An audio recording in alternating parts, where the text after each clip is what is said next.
দুৰ্গা মহামায়া আয় গোসানী, দুৰ্গতি নাশিনী আয় মঙ্গলকাৰিণী। মা দুৰ্গা মহামায়া আয় গোসানী, দুৰ্গতি নাশিনী আয় মঙ্গলকাৰিণী।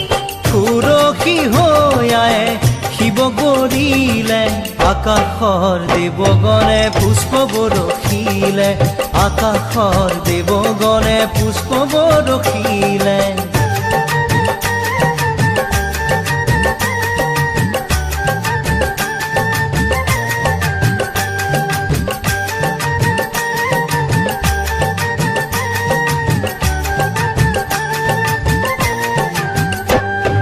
শৰৎকালৰ শুক্লা সন্ধিয়া পৰত, গৌৰী আহি মাতৃগৃহত হ'ল উপস্থিত।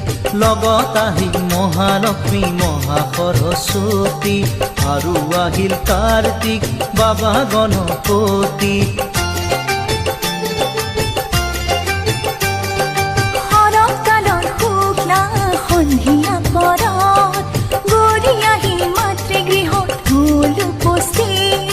লগত আহিল মহালক্ষ্মী মহা সৰস্বতী, আৰু আহিল কাৰ্তিক বাবা গণপতি। নিয়ৰ জন্মৰ আৰু জোনাক জন্মন, দশো দিশে পৰিৱেশ আনন্দতি বল।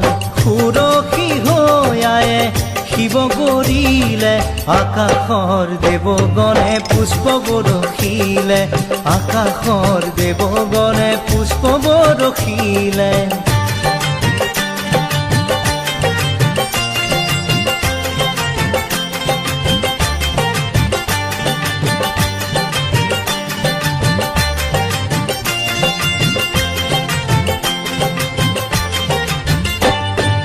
এই সময়ত দেৱলোকত হ'ল হাহাকাৰ, ভবা কথা নহ'ল সিদ্ধি মা উমাৰ।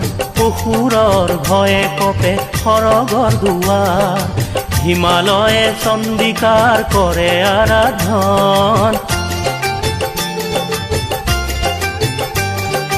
এই সময়ত দেৱলোকত হ'ল হাহাকাৰ, অসুৰৰ ভয়ে কপে সৰগৰ দুৱাৰ। ভবা কথা নহ'ল সিদ্ধি মা উমাৰ, ক্ষণ হ'ল ধৰিবলে ৰূপ সংহাৰ। বিশ্বমাতা বিশ্বেশ্বৰী বিশ্বনাথৰ প্ৰিয়া, সংকট সময়ে মাতৃ ৰাখা মহামায়া।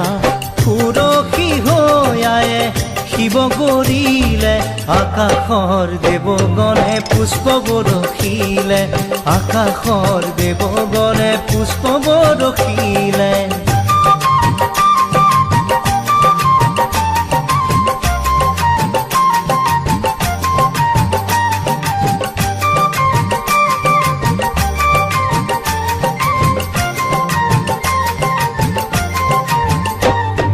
মহিষাসুৰ আছিলে অতি মায়াধাৰী, বাহুবলে শক্তিমান মহাপৰাক্ৰমী।